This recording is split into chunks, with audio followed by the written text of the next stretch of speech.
కిసలాట తర్వాత కాస్త వెనక్కి తగ్గిన దళపతి విజయ్ మళ్లీ విజృంభిస్తున్నారు. సెప్టెంబర్ 5వ తేదీన మళ్లీ రోడ్ షో నిర్వహించనున్నారు. మరోవైపు 50 ఏళ్ల పాటు అన్నాడీఎంకే సీనియర్ నేత మాజీ మంత్రి సెంగొట్టయ్యన్ విజయ్తో చేతులు కలిపారు. విజయ్కి జనంలో క్రేజ్ తగ్గలేదా? ఆయన వ్యూహాలేంటి?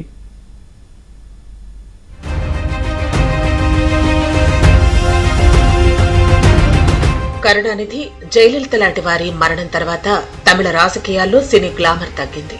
విజయ్ టీవీకే పేరుతో పార్టీ పెట్టడంతో మళ్లీ సినీ గ్లామర్ పెరిగింది. తమిళనాడులోని కరూర్లో దాదాపు 2 నెలల క్రితం విజయ్ ప్రచారంలో తొక్కిసలాట జరగడంతో 41 మంది మరణించారు. దీంతో దేశమంతా ఒక్కసారిగా ఉలిక్కిపడింది.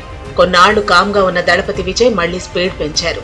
డిసెంబర్ 5న పుదుచ్చేరిలో రోడ్ షో నిర్వహించనున్నారు విజయ్.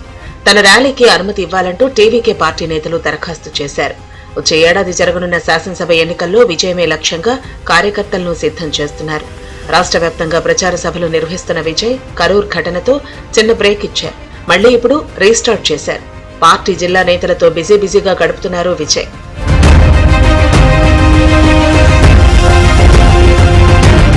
తమిళనాడులో అన్నాడీఎంకేకు షాక్ తగిలింది.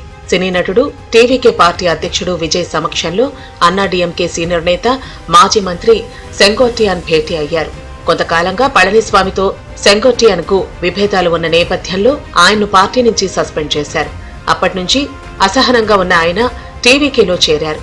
జయలలిత మృతి తర్వాత దెబ్బతిన్న అన్నాడీఎంకే తిరిగి బలోపేతం అవ్వాలంటే శశికళ, పన్నీర్ సెల్వం, టీటీవీ దినకర్లను తిరిగి పార్టీలోకి తీసుకోవాలంటూ ఇటీవల సెంగొట్టియాన్ బహిరంగంగానే తన వాదనలను వినిపించారు.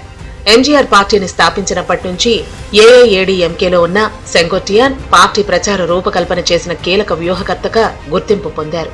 జయలలిత పర్యటనలు, సభలు, సమావేశాలు, క్యాడర్ మొబిలైజేషన్ వంటి అంశాలను సమన్వయం చేయడంలో ఆయన కీలక పాత్ర పోషించారు.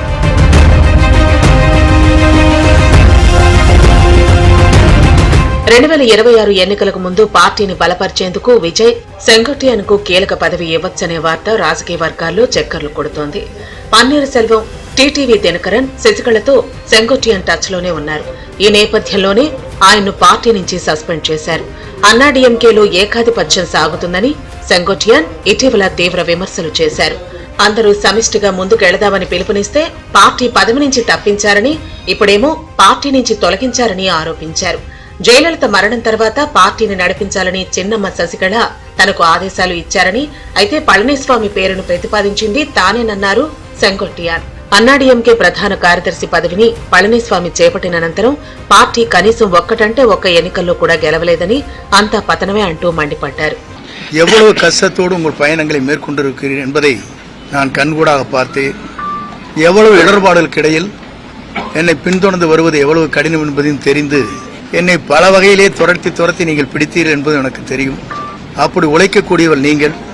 உங்களுக்கு வாழ்த்து சொல்வது மட்டுமல்ல, நீங்கள் எல்லோரும் நீண்ட நாட்கள் இறைவனர்களால் எல்லா சிறப்புகளும் பெற வேண்டும் என்ற வாழ்த்துக்களை நான் முதலே தெரிவித்துக் கொள்கிறேன். தொலைக்காட்சியிலே பணியாற்றுகிற நண்பர்கள், அதேபோல பத்திரிகை நண்பர்கள். మరో 5-6 నెలల్లో తమిళనాట శాసనసభ ఎన్నికలు రానుండడంతో రాజకీయం రసకందాయంలో పడింది. 2026 ఎన్నికల్లో పోటీ వేరుగానే అని స్పష్టం చేస్తూనే తన కూటమిలో చేరే వారికి అధికార భాగస్వామ్యం అంటూ కీలక ప్రకటన చేశారు విజయ్. ఇది చాప కింద నీరులా రాజకీయ దుమారం లేపుతోంది. తనకు ప్రధాన పోటీ డీఎంకేతోనే అని తేల్చి చెప్పారు. డీఎంకే ఇతర పార్టీలను ఆయన కలుపుకెళతారనేదే ఇక్కడి ప్రశ్న. కేంద్ర, రాష్ట్ర ప్రభుత్వాల పనితీరును ఎండగొట్టడంలో విజయ్ వ్యూహాత్మకంగా వ్యవహరిస్తున్నారు.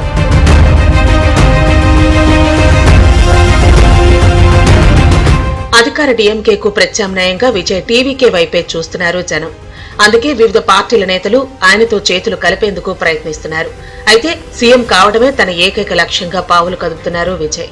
రానున్న అసెంబ్లీ ఎన్నికల్లో విజయ్ నేతృత్వంలో కూటమి ప్రభుత్వం ఏర్పడుతుందని టీటీవీ దినకరన్ జోస్యం చెప్పారు. కరూర్ తొక్కిసలాట తర్వాత విజయ్ కు మద్దతుగా వచ్చాయి అన్నాడీఎంకే, బీజేపీ. ఎలాగైనా విజయ్తో పొత్తు పెట్టుకుని ఇండీ కూటమిలో కీలక పాత్ర పోషిస్తున్న డీఎంకే కూటమిని ఓడించాలనుకుంటోంది బీజేపీ. అయితే విజయ్ మాత్రం కాంగ్రెస్, బీజేపీకి సమాన దూరంలో ఉంటామంటున్నారు. అయితే రాజకీయాల్లో ఎప్పుడూ ఏవైనా జరగచ్చు. శాశ్వత మిత్రులు, శాశ్వత శత్రువులు ఉండరు.